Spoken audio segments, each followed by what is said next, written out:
మనకి present ఇంగ్లాండ్తో fifth test జరుగుతూ ఉంది కదా.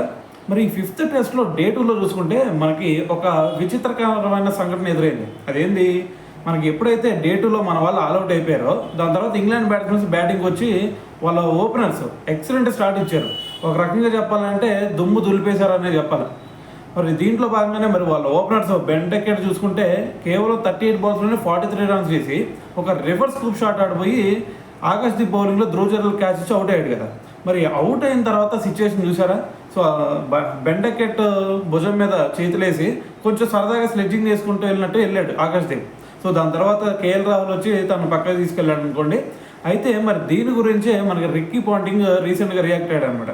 అయితే మరి ఇక్కడ రిక్కీ పాంటింగ్ అంటుంది ఏంటంటే, నేనే కనుక బెన్ డెకెట్ ప్లేస్లో ఉన్నట్టయితే ఖచ్చితంగా సీరియస్గా ఆకాశ్దీప్కి ఒక పంచ్ ఇచ్చేవాడు అని చెప్పేసి అతను మాట్లాడాడు. ఎందుకంటే ఇటువంటి ఇన్సిడెంట్స్ మనం గల్లీ క్రికెట్లో చూస్తాం, తప్పులేదు. కానీ ఇక్కడ ఈ టెస్ట్ సిరీస్లో చూసుకుంటే అటువైపు హోరాహోరీగా జరుగుతూ ఉంది. మరి ఇటువంటి సిచ్యువేషన్లో ఇలాంటి సిల్లీ థింగ్స్ చేయడం ఏంది?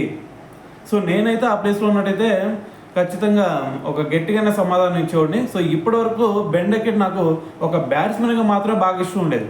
కానీ ఇప్పుడు చూసుకుంటే అతని వ్యక్తిగతంగా కూడా మరి దీంతో నన్ను ఆకట్టుకున్నాడు అని చెప్పేసి సరదాగా కొన్ని కామెంట్లు వేసాడనమాట. సో మరి ఈ ఇన్సిడెంట్ చూశారు కదా, మరి చూసిన తర్వాత మరి మీరేమనుకుంటున్నారు అనేది కూడా తెలియాలి కదా. సో కింద కామెంట్ చేసేయండి.